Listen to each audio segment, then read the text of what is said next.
trying for so long to let you know how I We're live. We're recording this episode from a pool hall with Fast Eddie Felcher. That's him sucking the cum out of your ass. Sorry, everybody. Sorry. Let's retake that. Okay, starting off from the bat. Okay. Fast Eddie Felcher.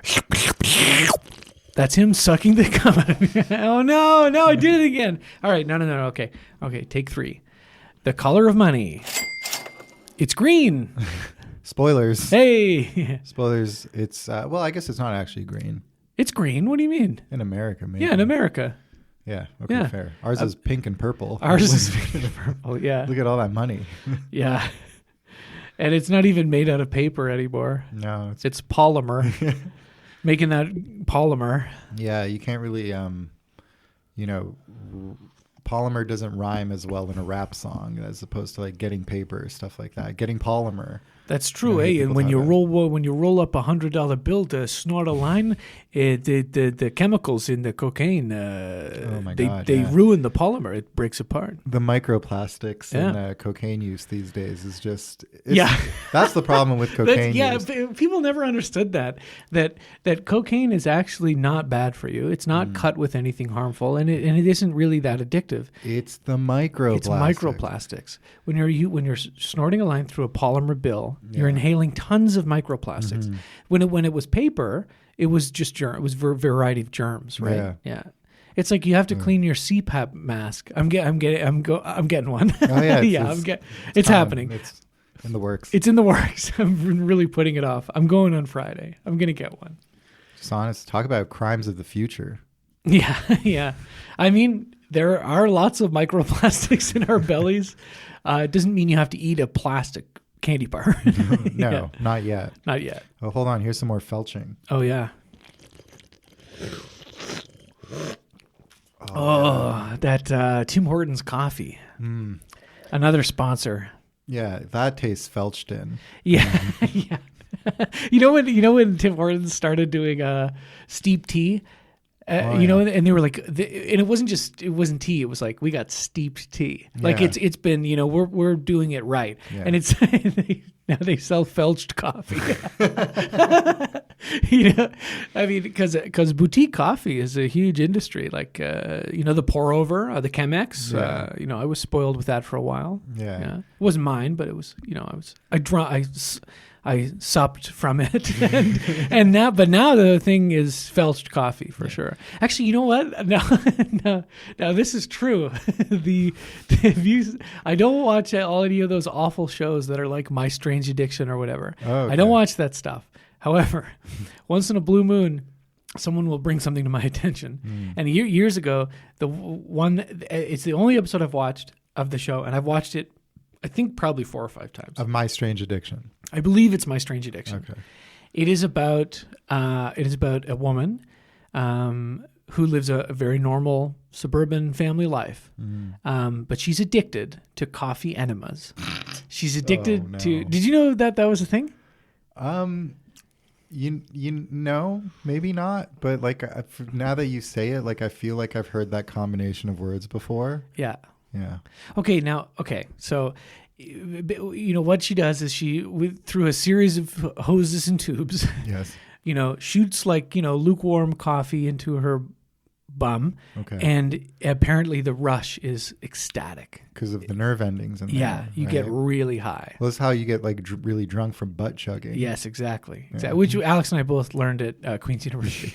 I had a major, and you had a major in butt chugging. I had a minor. But we were both in the same class. That's true, yeah. Party 101. Project X. I never seen that. People love that movie, eh? It's kind of aged, like, I don't know if it's aged well, but it has like a cult following. Yeah, you still see memes about it. They're going to be making a sequel. No. Yeah. Project X2? No, I think it's called Project XX. And the gimmick is that it's girls this time. Right, because of the chromosomes. Yeah, yes, yeah. That's kind of smart. Yeah, super smart. But okay, so the reveal in this episode, so you're it's not graphic, obviously it's for TV, but you're seeing her kind of lying in the bathtub, like just getting high of caffeine, just like and now I know I'm second guessing myself. I don't remember if it was the husband or the wife who's into it. I'm pretty sure it was the wife who's into it, right? The reveal that's like partway through the episode is that her husband's into it too. No. Yeah. They're both she got him hooked on it. Or whatever, or maybe the other way around. But mommy and daddy are in the bathroom shooting coffee up their butts and getting high. That's awesome. Yeah.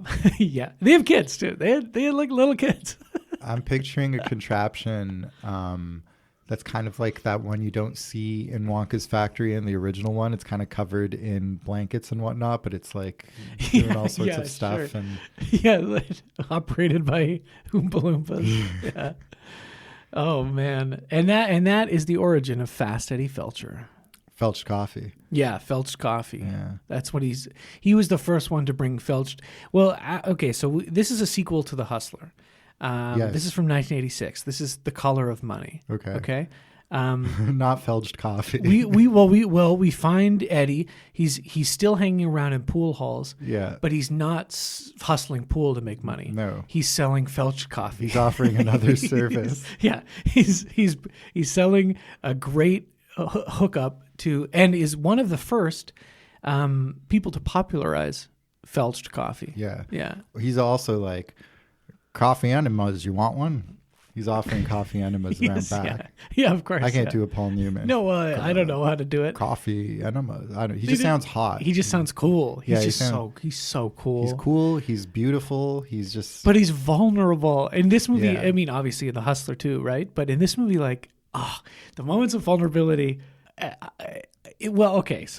Let's do what we're supposed to do, which is very brief. Okay, wait. Did you see any other movies? We're recording this pretty shortly after the other one. Yeah, way sooner. I don't think I did. I mean, I did, but they were Scorsese movies to catch up on some Scorsese to record the bonus episode. Yeah, which we'll be hearing about imminently. Imminently. Is that really it? I saw Dangerous Liaisons in theaters. Oh, nice. How was that? It's like a lot. It would have been quite a fun, horny sex romp, but then like all the wind kind of leaves the sails when John Malkovich rapes Uma Thurman. Oh.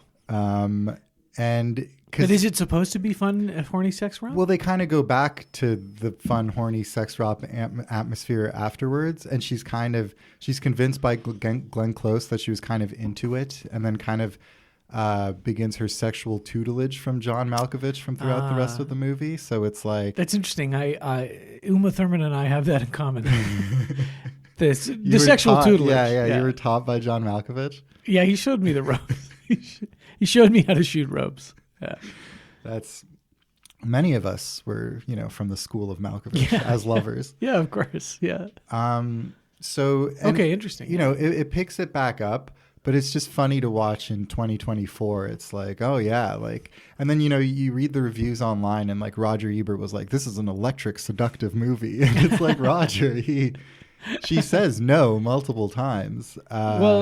He really liked breasts. There's this famous tweets about cleavage. There's essays about how much he loves breasts, and I can only assume, that was what he was focused on. Sure, for sure. Yeah, and not to get too crass, but there are some good breasts in this. Okay, Roger Ebert over here. Hey, get a load of Roger Ebert over here. I wish. You wish. I wish I was the preeminent film critic for the Chicago Tribune. Was he Tribune or Sun-Times? Whatever. Yeah, Who cares? Doesn't matter. What am I, the Roger Ebert expert over here? Well, apparently. No. Hello, this is the Roger Ebert expert logging on. He was the writer for the Chicago Sun-Times. But yeah, like, so it's just kind of weird carrying on with John Malkovich and his kind of sex pest farcical humor after that. Regular Don Giovanni callback opera culture. It's funny that we spoke about that shortly before I saw Dangerous Liaisons, because I was reminded of Don Giovanni, how you explained it to me.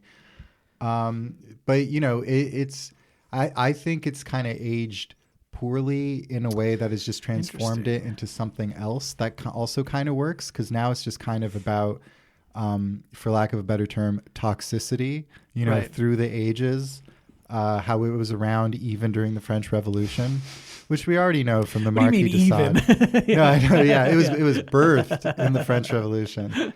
But like, yeah, there's also like, I got from the whole like sexual tutelage little angle, which isn't like a huge part of the movie, but that reminded me a lot of Philosophy in the Bedroom by de Sade, the play about a girl who's, you know, given over to some libertines to show her the ropes. Just like Malkovich did with me.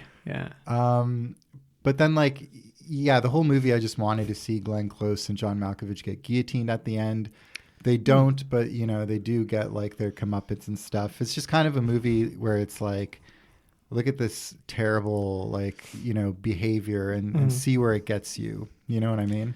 Look at these dangerous liaisons. Yeah. Does anyone ever say that in the movie?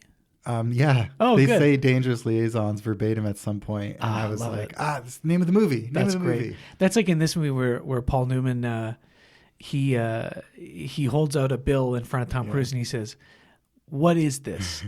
What color is this?" And Tom Cruise says, "What? The color of money?"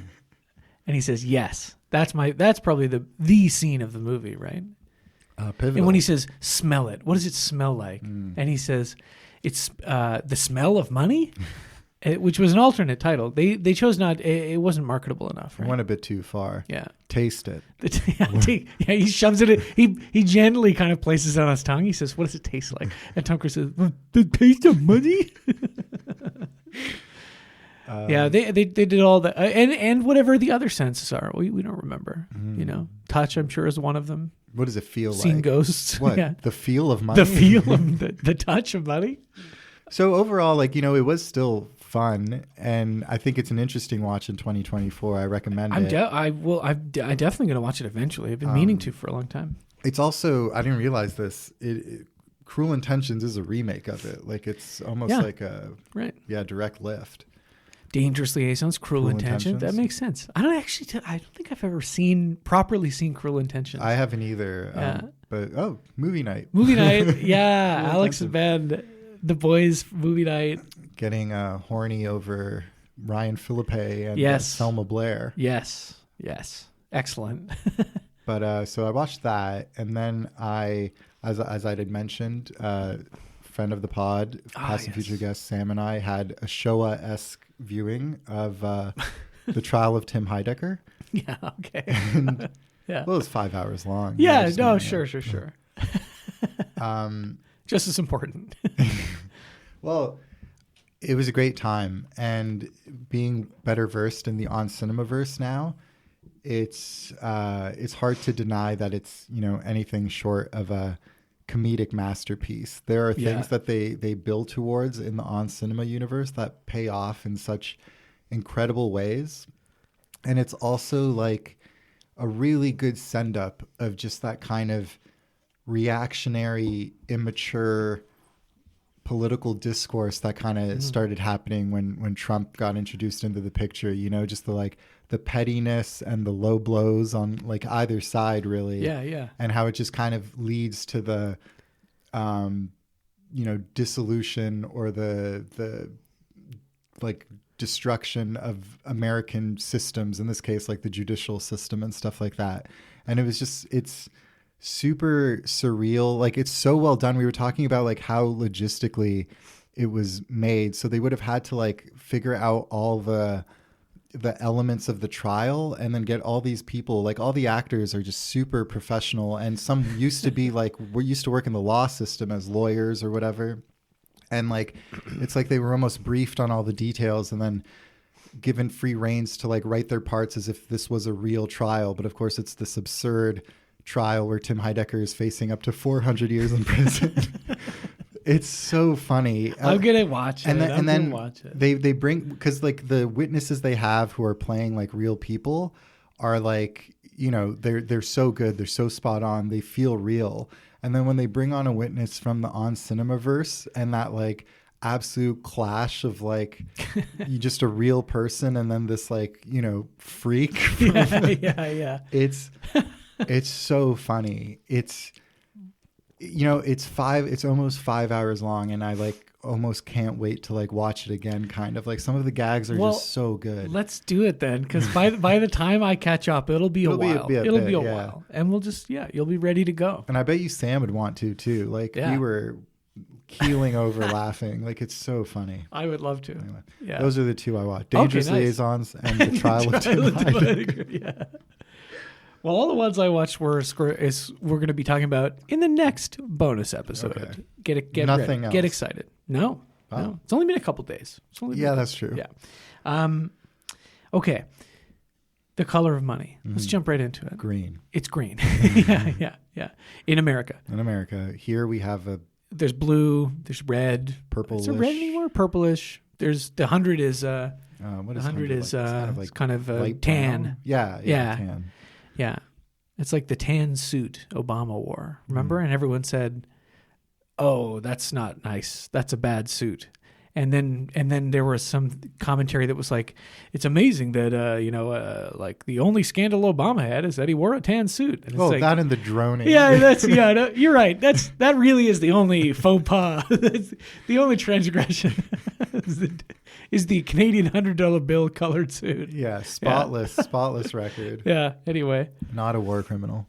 No, not. I don't care what Lucy Dacus says on Twitter or whatever from the Boy Genius. Ah, yes. One of the boys from Boy Genius. The movie about the talking babies. Yes, that's right. Yes. You had not seen this before, right? I've never seen it before. Okay. It's pretty good, eh? So this feels weird because we're going to do a deep dive on Martin Scorsese in a matter of minutes. Yeah, we don't need to talk too much about the Scorsese. We could just but briefly. Yeah. So our old friend Fast Eddie Felcher. Yep. Takes a young, felching apprentice in Tom Cruise. Yeah. No, he's a very good 9-ball pool player. They switch from straight pool to 9-ball. Because it's faster. It is faster. Yeah. Fast. Eddie Felsen. Eddie Felsen. Who is out of the pool game but still hanging around the halls selling his liquor to bartenders and so on. And young Tom Cruise, Vince Lombardi. Yeah, Vincent Lombardi. Yeah. Catches his eye because he's just a really good pool player. Yeah, he's cocky and he's hot. And then Eddie kind of takes him and his girlfriend, Carmen, from Scarface, among other stuff. Yes, Mary Elizabeth Mastrantonio. Yes. Who's very good in this movie. Very good. She was nominated for Academy Award. For this, too? Yes, oh, wow. So, yeah. Damn. She's great. She's great. Yeah. She should have won for Scarface. Scarface too, yeah. She's Tony's sister. She's Tony's so crazy. Drug-addled sister. I know. It's crazy that, like, she feels younger in this movie than in that one. Yeah, which is which one came first? Well, Scarface is from '79, right? I think Scarface is that early. Yeah, Scarface is the most like '80s or 80, movie ever. Or maybe though. It's '80. Okay. Yeah. No, wait, I'm wrong. Hang on. 83. Okay. 83. I'm wrong. Yeah, she looks older in that. She does. She does in this. It's just the cocaine. It is for sure. Microplastics. Now we're going to come back to the microplastics later. So he takes Vince on the road to show him like some hustling ropes with the end goal of reaching a 9-ball pool tournament in Atlantic City. Yeah. That's kind of the gist of it. Yeah, that's the general thing. And so in the, basically what's happening is he's showing Eddie the ropes, but also how to hustle properly. Eddie is too cocky. Eddie doesn't ever want to lose. He wants to show off. He's braggadocious. And they're just going around playing pool. And Eddie is sort of slowly getting back into it, right? Until, and we'll get into that later, but eventually, they both end up in that 9-ball tournament at the end. Yeah. But yeah, let's go through it. I feel like this movie came super close to kind of what we were talking about. We were joking about it last week about like the hustler but with Smash Bros. Yeah. But Vince is a gamer So too. close, yeah. And there's a scene where he talks about how great he is at this one arcade game. Yeah, Stoker or something? Stroker? It's some weird, I don't remember. It's weird. It's a masturbation simulator where you just have to jack off a joystick. Tom Cruise would be pretty good at that, He correctly predicts esports. Yes. He does basically in their first kind of sit down meeting. Yeah. He's like, you know what, like pool is just a bunch of balls and sticks and whatever, but like Stroker is like where it's at. Like that's actually hard, right? And Paul Newman's like, can you make money on Stroker? Yeah, and it's like, well, yeah. Well, not right now, but eventually. And he was correct. He's totally right. Yeah. I don't think I've ever mentioned this on the pod, but I do think it's kind of amazing that we were the generation who grew up being like, I wish I could play video games for a living. Right. And, our parents and elders, no, that's not going to happen. You can't play video games for a living. Right. And our generation came up with multiple ways to play video games for a living. Yeah. Either through like esports or just like streaming on Twitch. Like we really fucking showed those boomers, huh? Yeah, we did. Yeah. And guess what? They're aging. They're going to die and they're not going to know peace. That's debatable. Yeah. Because, and I've been doing some more research into this, but I'm pretty sure that hell exists, but it's not a biblical hell. It's the hell made by the aliens. I feel I've never been more confident in this than last night, reading these Reddit posts on the way home from work. I've never been more confident. You can't escape. There's no way out. There's no way out from alien hell. Yeah, because the soul is real. Right? But it doesn't go to heaven or hell. It just gets harvested by the aliens and tortured, and that's what it is.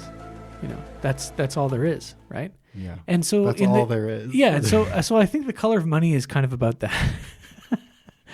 Yeah. I think in this movie, Tom Cruise's character doesn't know that, and Paul Newman's character does. Wakes him the fuck up. He wakes him up. Yeah.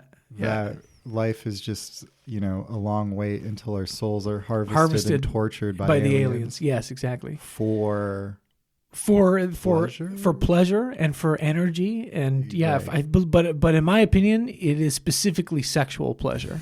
Yeah. This I am confident of. And sexual energy. Yes. Yes, of course. Yes, both. And yeah, anyway, we don't need, sorry, I said too much. we don't need to get into that. Okay.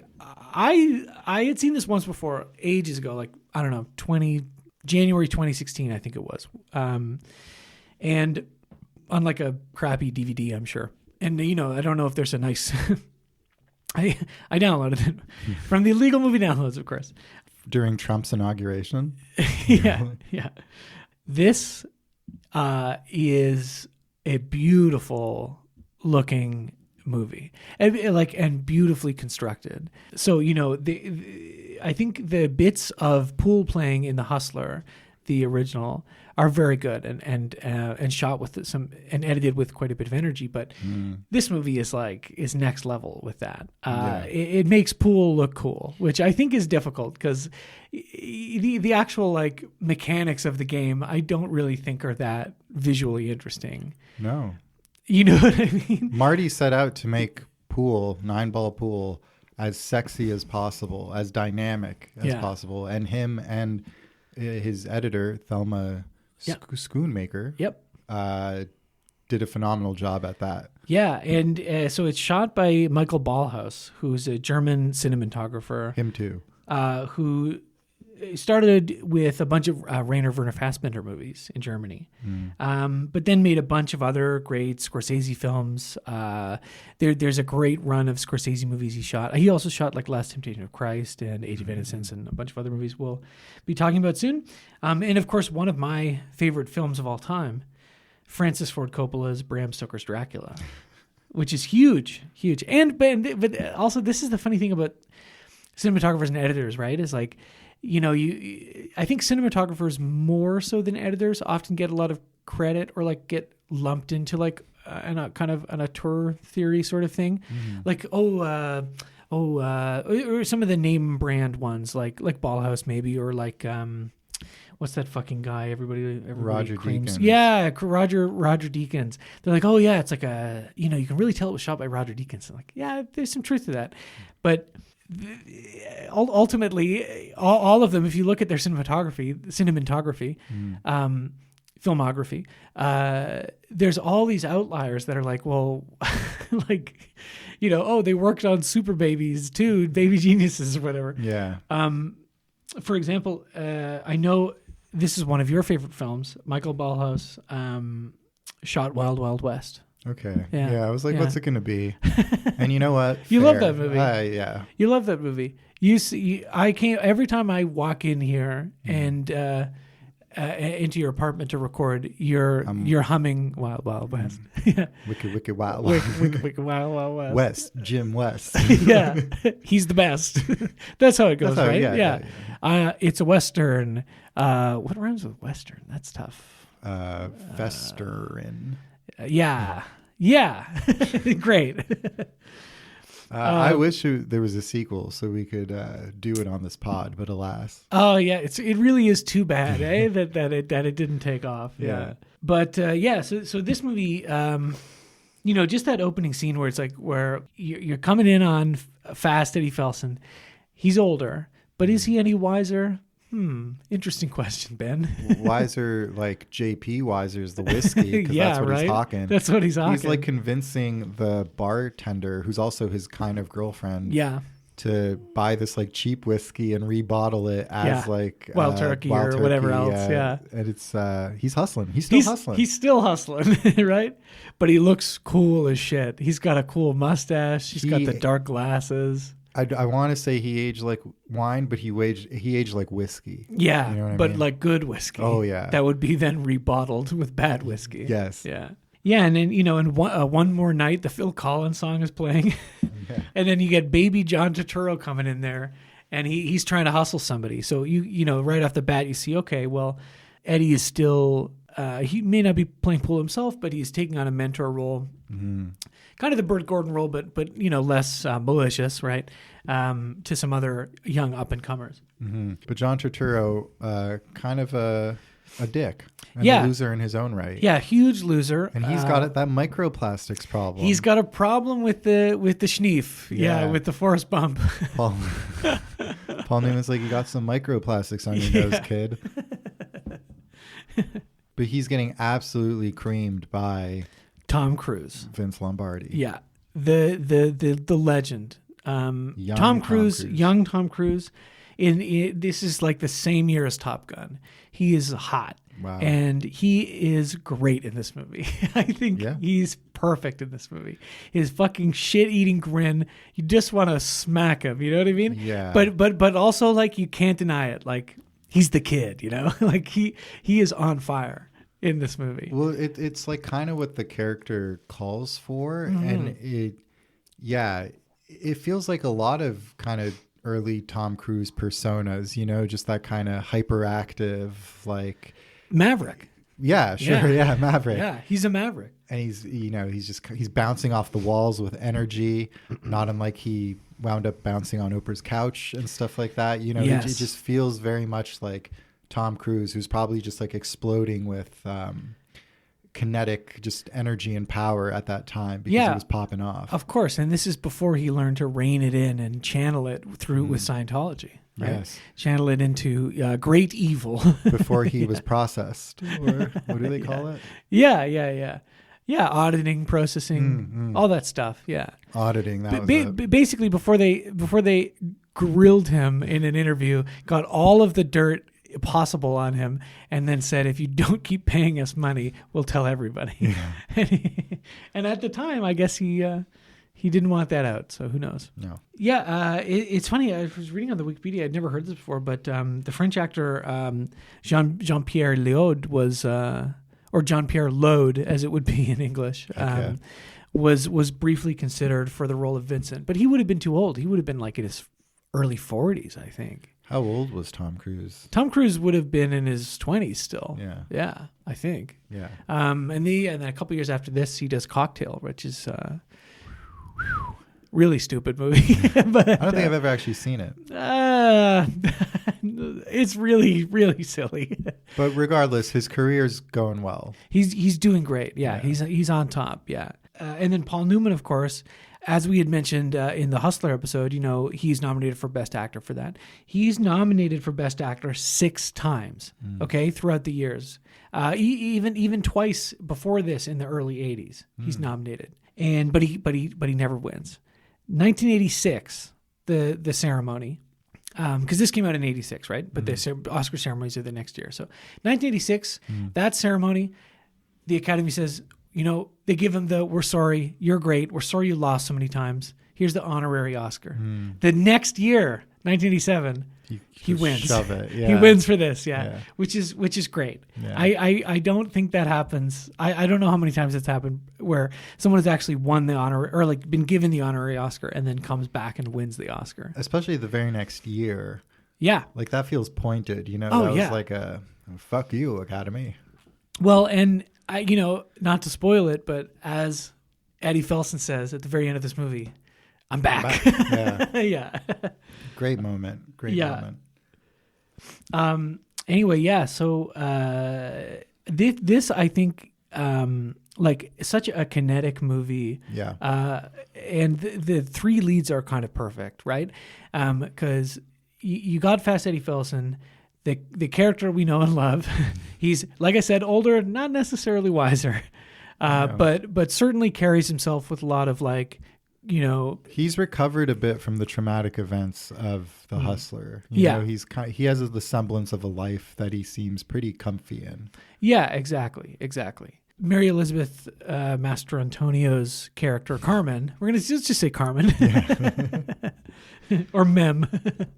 No, Carmen is. She's a hustler. She's a hustler too, and she's got the hustling business sense that Tom Cruise doesn't have. She's kind of Tom Cruise's handler, but she doesn't know as well. Like, she doesn't have a good grasp on what she's doing yet. No, exactly. And there's a great early scene, right, where, it's actually the first scene before they go out for that dinner, right, where he's saying, "Okay, I'll play him for $500," and she doesn't know what to do. Yeah. And then Paul Newman tells her, he's like, "You don't know what to do. You don't know if you should accept it or if you shouldn't. You don't know if I'm a hustler or who I am. Yeah. You have to learn how to read people." And that's where, as reading some old reviews and some of this about a movie about acting as well, like Paul Newman just showing Tom Cruise how to act, right? Because there's so many lines of like, it's all about human behavior. It's about understanding people and this and that. And when, one of their hustles goes really well, where they're all acting a part, and when he finally convinces Tom Cruise to start losing because it's more profitable to bet money against him and, this and that, because he can control things really well. Yeah. He gets really mad at Paul Newman for kind of feeling up his girlfriend as part of the ruse. Yeah. And they give him the speech. It's like, it's acting, It's like when two characters kiss in a movie, they don't go home together. You know what I mean? Yeah. So there's that part of it too, that I think is so, probably was really appealing in '86 too, of like, okay, one of Hollywood's great leading men. It's like kind of showing the other, grooming the new one, but in the positive way. Yes, as you would groom a dog. Before that word was ruined. Yes, it's too bad, isn't it? How do you think professional dog groomers feel? Probably pretty bad. They probably get so many like. But that's sus too, right? Little Dr. Frankenstein's making all these fucked up dogs. That's not what grooming. You're thinking you're breeding. Yeah, it's an interesting point. You raise an interesting point. Grooming is just cutting their hair. Yeah, just dry cleaning. It's just dry cleaning a dog. It is, yeah. If they have an issue with being called groomers, they could always just change it to dog dry cleaning. They could just. You're right. They could just drop off the dog dry cleaning. Who's to say? Like, right? Tomato, potato, potato. Groomer, greeter. Greedo. Hand shot first. Yeah, exactly. The movies. And that's really what The Color of Money is about. The movies. No, I had a really good time watching this movie again. This is something we're going to talk about on the next episode with Scorsese, the bonus episode. But in revisiting some of the Scorsese movies, I felt like I had to revisit. There were ones I wasn't able to, and we'll talk about that too. Whenever I revisit them, I'm like, oh my God, this is great. I don't know how it's possible, but I must have underrated this. Yeah. 5 stars, whatever. And then you watch another one and you're like, you say the exact same thing. And you're like, well, wait, they can't all just be like great, but they are all really good.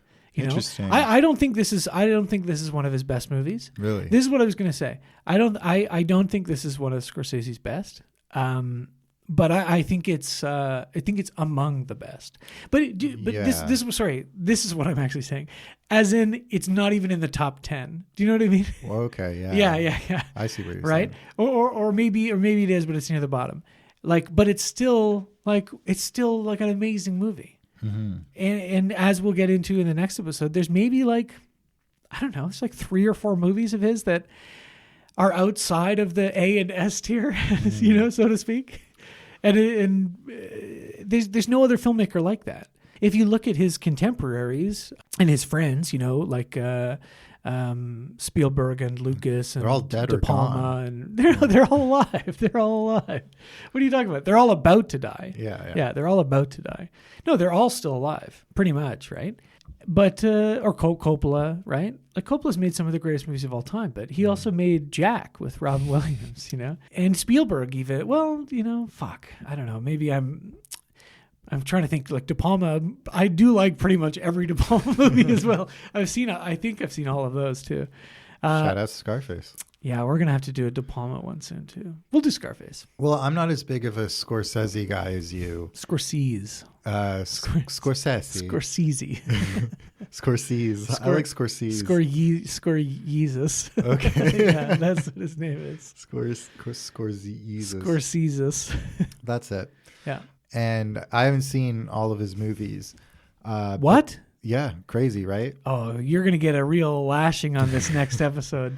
I got a rant ready for you. No, it's going to be embarrassing, probably how few of them in the grand scheme of it I have seen. But, there are movies which, we could talk about on that pod that stick out in my memory of just being like, yeah, okay. Okay. I obviously he has a great handle on, editing and, pace and just direction in general, but maybe it's the stories that are being communicated that just don't resonate as much for me. Okay, interesting. But those are a lot of movies that I've only seen once or twice and maybe a long time ago, because I was pretty mild on The Irishman when I saw that the first time, and then I watched it again for no real reason, because again, for whatever reason, it wasn't super clicking with me when I first watched it, but it had those Scorsese traits of being just that pacing.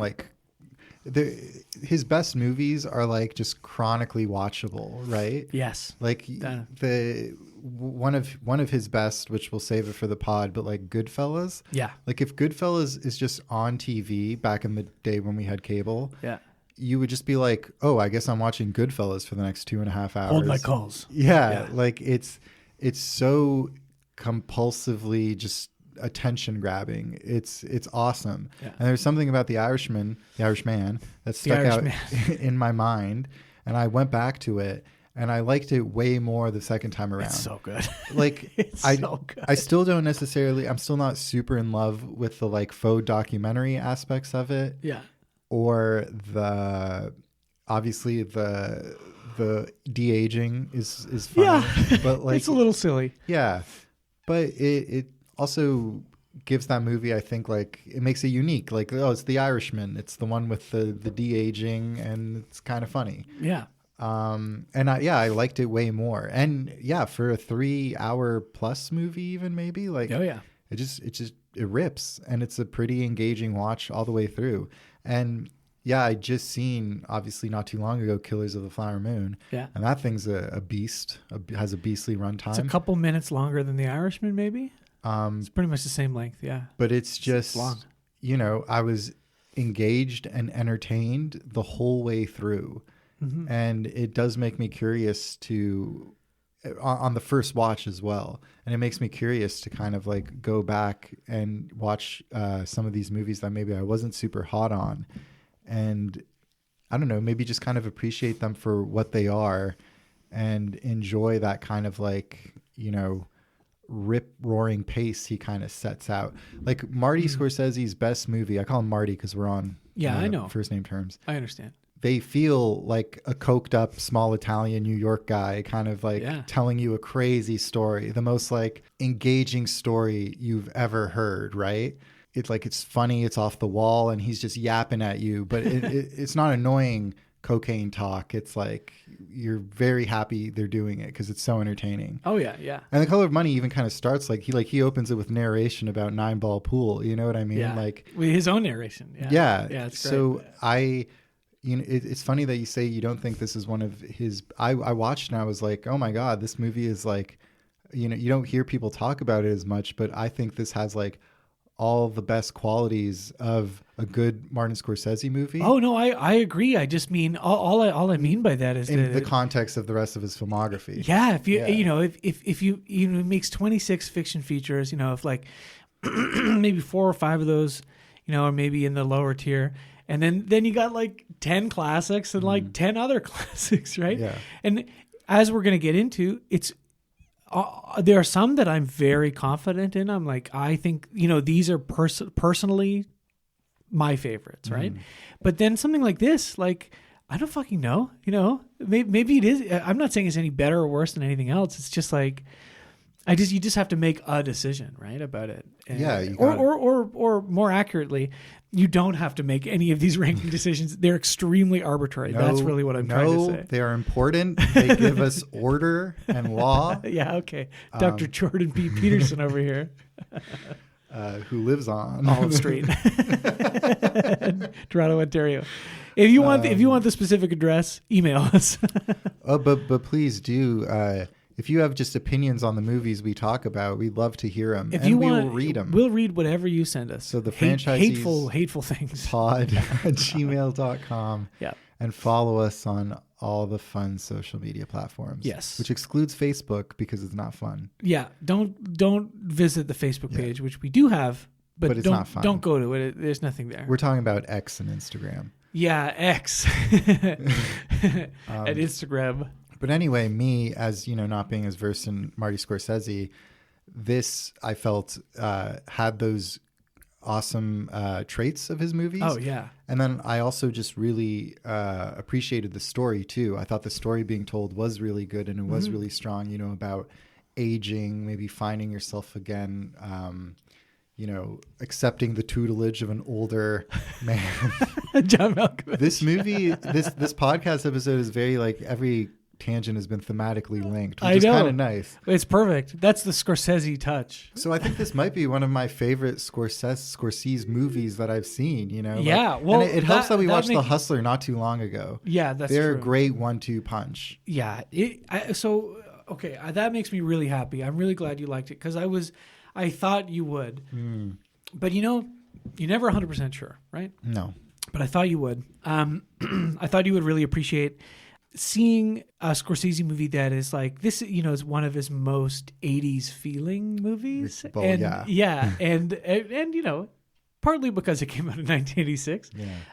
But not like the 80s you would think, like flashy 80s, the good shit, right? Yeah, totally. Phil Collins, One More Night. the coolest songwriter on the planet. The coolest guy around. And then thinking of it in the context of the quote unquote Fast Eddie Felcher franchise, it is an excellent sequel. And it's interesting that he, you know, I know he remade Cape Fear, but that's not a sequel, right? And then other than that, like there aren't really any sequels, I don't think, right? Until Hugo 2 comes out. Until 2 Go, yeah. Hugo 2. until 2 Go 3D 4DX experience comes out. Hell yeah. Yeah. VR. Yeah, of course. Yeah. Tugo. It sounds like an awful streaming service. Yeah, Tugo is being released exclusively on the Apple Provision headset. This podcast is sponsored by Tugo. Use the code franchisees for 2 months off. Yeah. Tugo. Tugo has all of the best Italian pornography. Yeah, Pinku Films. Yeah, Pinku Films, yeah. We get sponsored by like a Pinku Italian like smut service. Just like reprehensible shit.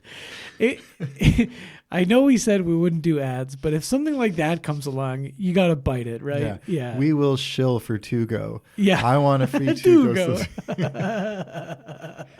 Tubi, take a seat. Yeah. You're dead to me. On Tugo's lap. Yeah, yeah, exactly. Yes. Sit on Tugo's dick over here.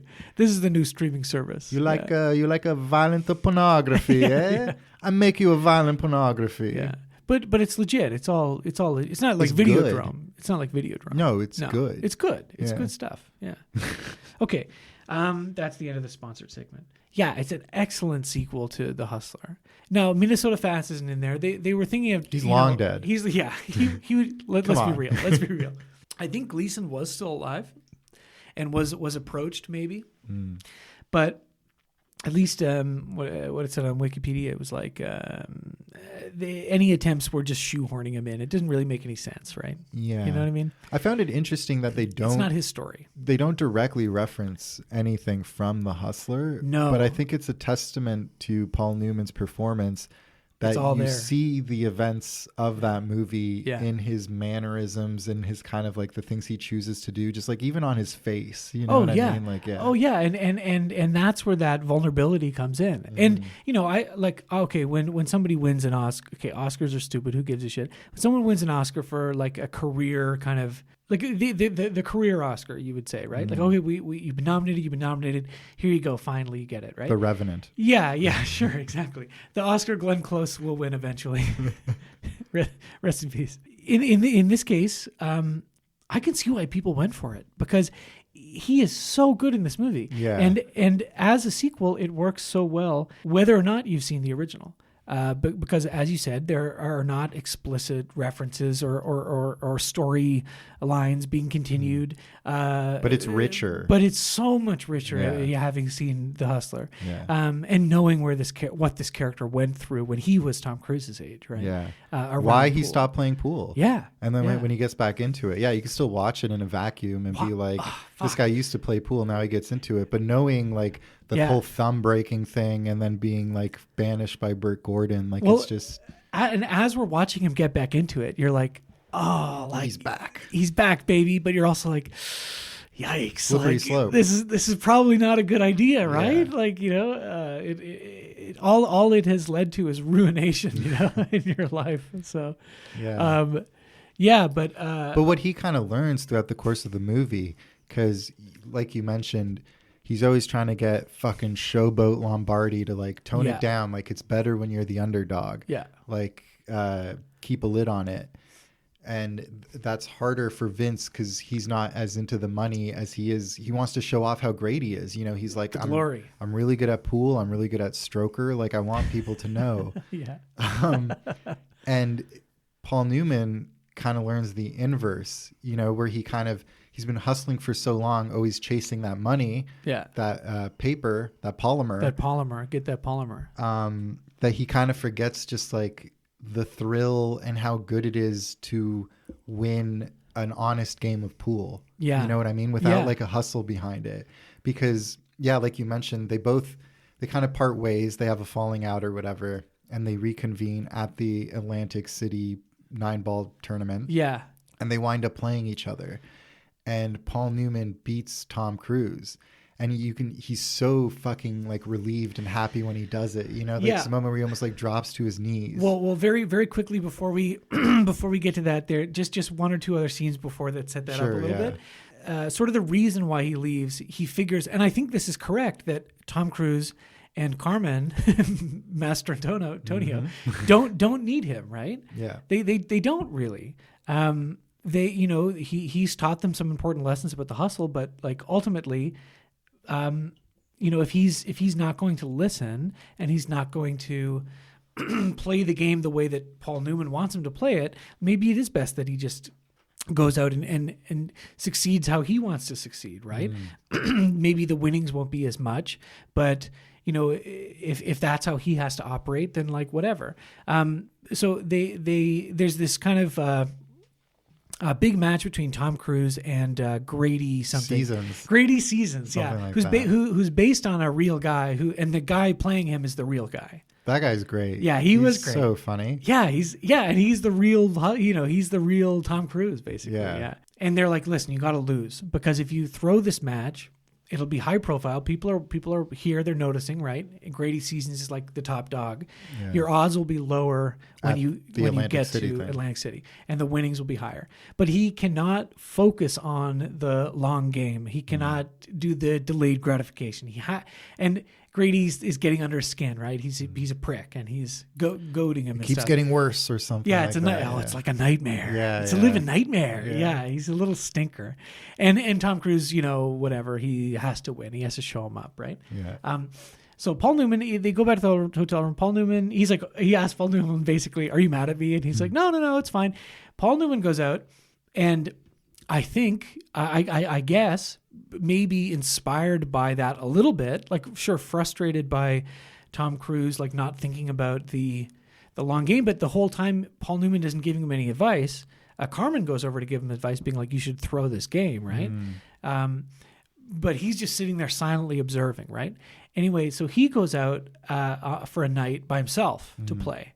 And he goes to a pool hall, and it's a great scene, like one of the better scenes of the movie, I think. He gets to the bar, and he meets up with this young hustler who he does not identify as a hustler at first. Amos, yeah. Forrest Whitaker. A young Forrest Whitaker. Yeah.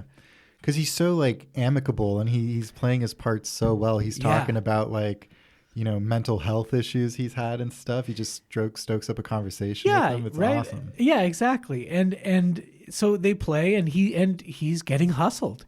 And then there's maybe kind of one of the sadder moments of the movie is like after he's been losing, he talks to him and he's like, "Are you a hustler?" And and Forrest, he deflects a little bit. He's trying to be friendly, and he's like, "Listen, I don't want your money. We'll just play for fun." It's like, "Are you a hustler? Are you a hustler?" He keeps asking him. He won't let it go because he refuses.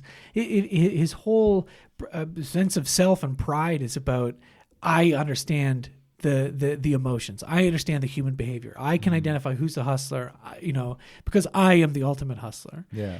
And he gets taken for it. He gets drawn right in. He goes double or nothing, double or nothing, double. He loses hundreds of dollars, thousands maybe, I don't know, to Forrest Whitaker, to young Forrest Whitaker, who is great in that one scene. Like, and that's when he's like, "Okay, we have to split up."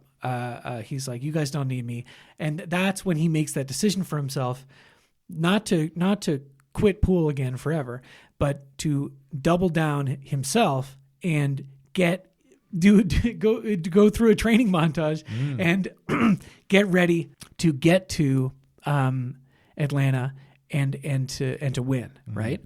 And that montage is hilarious, where because there's one fade in between he dives into a pool, and then he pushes out of the pool and it freeze frames, and then it's just his face, and then it's his face and upper body like jumping out of the pool all wet, and then it crossfades to him getting his eyes tested, right? Yeah. And like how's this better? How's this better? He's like, "Hey, it's great, push it to the limit," yeah. Anyway, and that sort of sets the stage for when he gets to Atlanta. His big showdown. Atlantic City. Sorry, Very different from Atlanta. Young versus old. The new generation versus the old generation. It's kind of what this podcast is. Yeah, exactly. And what do we represent? We're right in the middle. Gen Z. Yeah, we're Gen Z. Sticking it to the boomers. We're rizzing up the boomer gat. Isn't that a good thing? What? What? Why do you say? Who's rizzing who? What? Back in my day, the only Rizzo we had was the rat from the Muppets. Back in my day, you had to pay the phantom tax. Wait, what's that mean? Phantom tax? Yeah. Oh my God. I don't know. I don't know anything. Get with it, Ben. What is it? What is that? I don't know. What is it? You know, what do you mean you don't know? It's something they say. What does it mean? I don't know. You know, what do you mean you don't know? Why would you say it? All right, well, we got to look it up now. Phantom tax? No, FANUM tax. What? Phantom tax. Sticking out your gat for the Rizzler. You're so skibbity. You're so phantom tax. Something about Ohio? What is phantom tax? Oh, mean? it's some Twitch streamers, taxes, other eating food. But what is phantom tax? Oh, this is just nothing. It's just nothing. It's just, this is the thing is when you look some of these things up, you're like, oh, it's nothing. You don't get any answers. It's no. You could read this Know Your Meme page if you want to, but as 2 sentences in, I'm like, oh, it's nothing. Like when you're it's like fugazi. It's fugazi. It's fugazi. It's a woozy. It's a wazi. That was pretty good, eh? Oh God. We're gonna talk about that. That's one of the one I revisited. That movie is fucking amazing. It is funny. Got to pump those numbers up. Those are rookie numbers. When you look up Riz, when you heard Riz for the first time, you look it up and you're like, this is nothing. Isn't There's it nothing there. Short for charisma? Yeah, but that's nothing. that's a fugazi. It means flexing your charisma. On It's a someone. fugazi. It's a woozy. It's a wazi. Oh, Yeah. Martin Scorsese. I get a call. Never worked with him. I get a call. And he sends me a script for The Irish Man. I'm Irish. I'm a man. Wait, we got to save that for the next Yeah. episode. He plays Vincent. Yeah. And he wins. He wins. He's so elated. Yeah, okay. And it's fucking awesome and it's pathetic. And I loved it. Because I had remembered basically what had happened, but I forgot some of the details, right? Where he's playing it cool. And then, he gives him, Vincent's giving him a bit of the cold shoulder. He's like, it happens to everybody. You played a good game, blah, blah, blah, whatever. Anyway, as he's walking out, everyone's patting him on the back, congratulating him. He's going out of the convention center or something. Before he leaves back to where his room is or something, he briefly ducks out to go outside. And then goes like, that kind of pumping your fist, like, I'm the best. He allows himself to kind of revel in it. Oh, a bit, it's so funny. Whereas he's always playing the cool customer. It's so funny. Yeah, it's cute. Yeah, it's cute, but it's also it's vulnerable. It's totally. and it's a little pathetic. Yeah, Totally. Especially because Tom Cruise and Carmen come to his hotel room. While him and his girlfriend, who's joined him, they've been having marathon tantric sex session or something. Yeah, some I'm back baby sex. Yeah. And then fucking Vince and Carmen show up and totally burst his bubble and let him know that they Felch's coffee. They hustled. They bet on him to win or something, and he kind of grew his he essentially became the underdog. They made Eddie the underdog so that they would bet on him and earn a bunch of money. And they got an envelope with $8,000 in it. And I think it's not malicious. It's right. It's guileless. They even say, we thought you'd be really impressed by this because this is what he's been trying to teach them. Totally. Right? They learned how to hustle. Eddie learned how to, play pool again. And he's pissed. Yeah. He's pissed. So he's in the semifinal game. Tom Cruise has dropped out of the tournament, but now he's got tons of heat on him, and everyone wants to play him, and he's got all these games lined up in the green room for all sorts of money. Eddie's in the semifinals. Oh, it's a great shot, right? Where he sees his reflection in the 8-ball, and he's like, "Fuck it!" And he forfeits because this isn't what he wants. What he wants now is a straight game of gay pool with Tom Cruise. And he wants his best game. He refuses the money, gives it back to them, and he wants to play. He wants to beat him. Yeah. And then this is where the movie ends, which is such a great point to go out on because it's funny and it's also you're excited for him and you're like, yeah, he is back, but it's also it's also like, oh man, just fucking give it a rest. Like go to Bermuda with your beautiful girlfriend who loves you. But he's back for the love of the game versus the love of the hustle. That's you know right. what I mean? That's like, right. It's just Yeah. kind of and nobody killed themselves in this movie, so he's much doing lighter better. in tone, generally lighter in tone. Yeah. And you've got that like, you know, Marty Scorsese whip zoom in. Oh, they're whipping around a lot in this movie. You hear a really like crisp, satisfying pool break. Yeah. And he's like, I'm back. Well, before that, he's like, well, we're gonna play right now, and I'm gonna beat you. Yeah. And then if I don't, I'm gonna beat you in Dallas. And they're like, it's Houston. He's like, Houston, Dallas, who cares? I'll beat you in New Orleans. I'll beat you here. I'll beat you there. And then there's something they say something like, I don't know, why are you so sure of that or something? I don't know. And then he leans back, he cuts that crack, and he says, I'm back. Like, I'm back. They something like that. Freeze frame on him. Yeah. After doing it. Like the opening credits of The Hustler with all the freeze frames. Yes. Which was like a really lovely, sweet kind of callback to that as well. Yeah. And it just made me happy. Oh, yeah. You know? Whereas It's The such a Hustler good ending. was Yeah. kind of depressing. Yeah. In many ways. It was very depressing. It's a very depressing movie. Yeah. And this movie isn't depressing, but it's not. There's quite an air of melancholy over the whole thing, and with that ending too. And it's not without its moments of like, you know, being pathetic and whatnot. And there's a scene early on when they hit the road where they go to like the old pool hall he used to play at, and it's like closed down, right? Yeah, and like Tom Cruise is like, it's a "Oh, where are you going to furniture take me warehouse." next?" Like, Yeah. Blockbuster, but Yeah. they still existed back then. But you know, It's true. if it was made now, it'd be like the Netflix warehouse where they have all the Netflix DVDs. Yeah. Think about that, Paul Newman. like Paul Oldman. Yeah, right. Gary Oldman and Paul Newman. It's a shame there was never a movie where they had to fight each other. We don't know that. Maybe there is. True.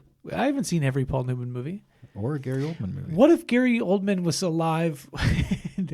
I'm trying to think of old Paul. There's a Paul Newman movie called Hombre, and the poster is the poster is Hombre means man. ... Paul Newman is Hombre. Anyway, gotta see it. Fucking good movie, right? Yeah. Yeah. No, great. Like one of the, again, Marty knows how to direct a movie. Yeah. And when the source material is good and it meshes with his style, it works so well. Well, the one thing I did want to mention, I think that's interesting, is, and that we will see if that holds true in the bonus episode. But I don't know if the source material is not really what interests me in this movie, as much as it is the style. Right. Well, I guess the story. It's a really I enjoyed the story. I enjoyed it too. I think, but if I'm thinking about like which is a more interesting story for me, which is not really how I like to think about movies in general, but I would have to go with The Hustler. Yeah, but I think I prefer this film as a film. Yes, they're a really good 1-2 punch, though. Yeah, like, I know. Aren't you glad we did it? Yeah, they're a great dyad. Yeah, they're a great Naiad, starring Annette Bening. What's that movie about? It's about Naiad. What do you mean? Who is that? It's in the title. Who is that? Her name is Diane Naiad. Idiot. Is that a palindrome? No. Not quite. Who is she? She frickin' swam across the English Channel after a bunch of attempts. Why is that important? I don't know. I don't know. I'm not going to watch that. Actually, you know what? I might actually watch it. I might. The thought of Annette Bening and Jodie Foster just kind of vibing. Yeah, you know what? I bet it's kind of fun because they did all sorts of like water simulation for that. Okay. And all the water is like computer generated, which is insane. Yeah, I don't really know how they did it. Yeah. Okay. Let's rank. Yes. And introduce what we're going to do next. But then to close it off, I got a little Color of Money story for you. Obviously, the best rating system for this, balls out of 9 because it's 9 balls. Sure. Cool. Okay. Fuck it. Like, right? Rack them up, rack them and stack them. And and fuck them. Rack them, stack them, and fuck them. Yeah, rub them all Felch over. 'em. Felch them. Felchum, Belchum, and Felchum, and squelch them. Yeah, Raquel Welchum. So yeah, Raquel Welchum. So we're gonna give it. Well, you're gonna give it. Well, I'm gonna give. Sorry, I'm gonna give it. I'm gonna give it a. Like, why don't we give it a coward's 8.5, which is really a 9. So let's give it. Yeah, why not? I'm giving it a coward's 5, which is 5 out of 9. No, a coward's 8. Sorry, yeah. 8.5. One of the balls split Yes. in two. Right. 8.5 out of 9. I'm giving it the coward's 5. Yeah, I would give it the coward's 5. But I think, oddly enough, watching The Hustler and The Color of Money not too far apart, I think that's a 5-star movie watching experience. Sure. I think it's a great 1-2 punch, and I think they will, and I don't say this lightly, enrichen your life. Oh, yeah, definitely. Yeah. Okay, great. How would you, if you had to choose one over the other? I know that's difficult, seeing as how they are a naiad. Yeah, well, they both have like the same equivalent scores, but I'm gonna put Color of Money first because it's not in boring black and white.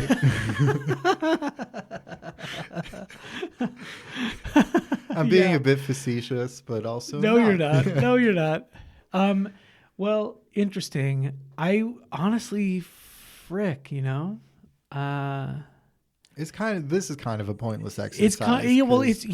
It's always pointless, but it feels more pointless now. No, it's not always pointless. It's Sometimes always it pointless. brings order and justice to the world. Saw 10, Saw 9, Saw 8. Okay. I think I probably prefer Color of Money as well. Yeah. But they're different movies, obviously. Totally. Different times. 20 years apart. I just watch them both. Like I think it is. No, you should watch them both. You should absolutely watch them both. Yeah, one after another. It Color of pays Money off. first, and then extended flashback in The Hustler. Oh my God, Yeah. this is so sad. Yeah. Where's all the whip pans? Where'd all the whip pans go? Mommy. They hardly play pool in this movie. Yeah, where's all the pool? Where's all the pool? Boo, boo, hoo. Okay. Well, this is a shorter one, probably because we're gonna go long on Scorsese in the next episode. Scorsese. Yeah. That's the one. Scoreezus. Scorsese. Yeah, Scorsese. Martin Scorsese. And I hope you enjoy that. I'm sure you will. It's going to be very long and stupid. I have seen all the 26 movies, fiction feature movies, and a chunk of the documentaries, but not all of them. It's just, I just don't want to. Yeah, no. I don't want to watch the Fran Lebowitz movies. I don't really want to watch Shine a Light, the Rolling Stones documentary. Maybe one day I will. No, they're bad movies. Not today. Rolling Thunder Review. Fuck you, Bob Dylan. That movie's great, actually. No, he's a liar. He's a liar and a charlatan. He is. It's true. It's true. Okay, so what are we doing? What's our next franchise? I know it's not a surprise. It's Dune. Dune. Where's my spice? Dune. Yeah. We're gonna go to Arrakis. Yeah. And we're going to do spice. We're doing lots of spice. David Lynch's Dune. Yes. The Dune sci-fi miniseries. No. Jodorowsky's Dune. No. Children of Dune. Oh yeah, they made a second miniseries. Yeah. No. We're gonna do 3. Okay, we're gonna be chill. We're gonna do David Lynch's Dune, 1984. Within that episode, we'll touch on the other ones. We will touch on the other ones, including. Now, I haven't seen the miniseries, but I've seen part of it, and I've got a fun story about a very pathetic childhood story about that. Great, yeah. About how it scared me. Yeah, that's when I watched it. Okay, perfect. Yeah. And we'll talk about Jodorowsky's Dune and a bit about him, I suppose. Sure. Yeah. Why not? Well, I'm excited for the David Lynch episode. It's really our one shot to just kind of venerate David Lynch for an hour and a half. Well, maybe, I know we just did it. We're just doing a bonus episode, but why don't we do a bonus David Lynch ranking? But it'll be really short. We'll do like a half hour David Lynch bonus ranking because it's going to be super easy. I gotta watch The Straight Story then. Well, yes, you should. Yeah. I would watch it with you. They're all going to be in the S tier, except Dune, which will be A or possibly No, B. yeah. Yeah. I mean, spoilers. I mean, actually, It's a silly movie. yeah. Then we're going to do Dune Part 1 from Denis Villeneuve and Dune Part 2 from Dennis Villanueva. I'm pretty sure Lights Camera Jackson has a clip where he's like, Denis Villeneuve or whatever. Director Denis Villeneuve. No, Denis Villeneuve. Yeah, the Quebecois filmmaker. Quebecois, yeah. Quebec's pride and joy. Yeah. Yeah. The number... Fuck you, Xavier Dolan. yeah, yeah. Poor Xavier. We're never going to talk about you on the show. Ever. That is a franchisee's promise. We're never going to talk about Xavier Dolan, Interesting. whose movies I have not really seen. I've Really? seen one or two of them. Yeah, Yeah. I've seen a few of them. Mommy. Oh, I made a movie called Mommy. Oh, Mommy, wah. That's my impression of him. Je suis queer et français. He does say that. He has A said lot that of his before. men. No, the funny thing recently was him being like, I am not going to make movies anymore. I don't think. What was his dumb reason again? I don't know. He had some dumb reason why he wasn't going to make movies. He retired at like 25? Like I started making movies when he was like 17. I and know became, he like, was a critical darling. huge critical, like probably the most critically praised Canadian filmmaker, to youngest critically praised Canadian filmmaker in ages, right? Aside from Goro Cronenberg. Aside from Who we're going to of mention course. every episode now. Yeah, every single episode. A little toss-off mention to Goro Cronenberg. Yeah, come on the pod. Yeah. My son is disappointing. Okay, let me end with a Yes. little story about The Color of Money. Honestly, one of the last times I thought about this movie before rewatching it for the show. All right, I don't play pool. I'm not good at pool. I don't have any history with it, right? Years ago, I don't know, quite a long time ago, I don't remember if it was my friend Zach's birthday or if it was his friend Kobe's birthday, who's also my friend, but I don't know him as well as Zach, I guess. It was one of those things. One of those things. Maybe it was Zach's. I don't remember. Either way, Kobe was there. Shout out, Kobe, if you listen. I don't think he does, but if he does, shout out. And in the future, now this is the plan for the shout outs, is in the future when somebody comes back and they're like going through and then they're like, oh, I was shouted out. Like I had no idea, you know?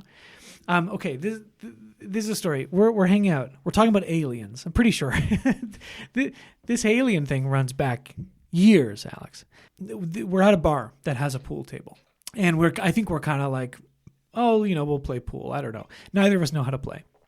There's this couple here, and they want to play a game of doubles pool, I guess, or whatever, with us.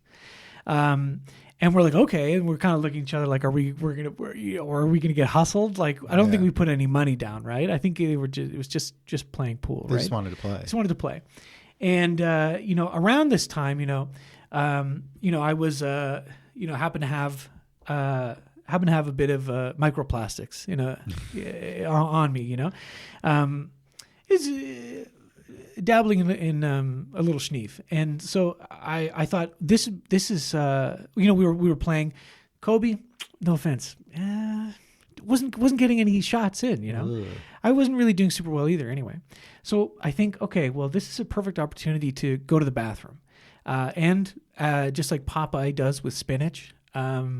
Have a forest bump and see if that improves my pool game. Enlarge your forearms. Yeah. So I got back up there and my eyes are wide, and I'm like, all right. And I'm going pop, pop, pop, sink, boom, boom, boom. I'm sinking the shots. I'm getting the I'm putting the ball in the hole. Okay. And in my mind, I'm repeating over and over and over again, this is just like The Color of Money, baby. and then I, without being conscious of it, whenever I'd line up my shot, right as I hit it, even before the ball, I knew the ball went in or not, I would say out loud, quietly, but loud enough that people could hear Color of Money. like Color of Money, pop, you know. Anyway, I don't do that shit anymore, man. My pool days and my microplastics days, they're behind us. Did you hang up your babushka pool cue? Yeah, that's right. The babushka. Yes, I did. Okay. I took it apart and I gave it to the guys who beat us handily, very easily. They beat us. Oh. Yeah, I got in 1 or 2. You look back at it and you're like, I probably got in 3 shots, but every single shot I was like, color money, motherfucker, pop, pop. And no, they beat us. Yeah, they really beat us. Yeah. I thought you were saying you handed them your babushka pool cue. I did it. Beat you up with it. No, at the end, I gave it to them and I said, "You guys, you earned this." And they said, "We can't possibly accept this." And I said, "No, please, it's for you." Yeah. And we left the bar.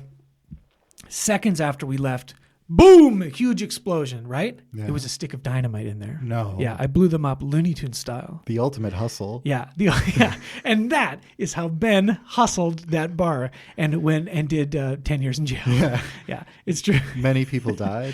Well, 2 or 3 people died. Yeah, that's right. That's just the price you sometimes got to pay when you're chasing the color of money. Green. Hey, I'm back.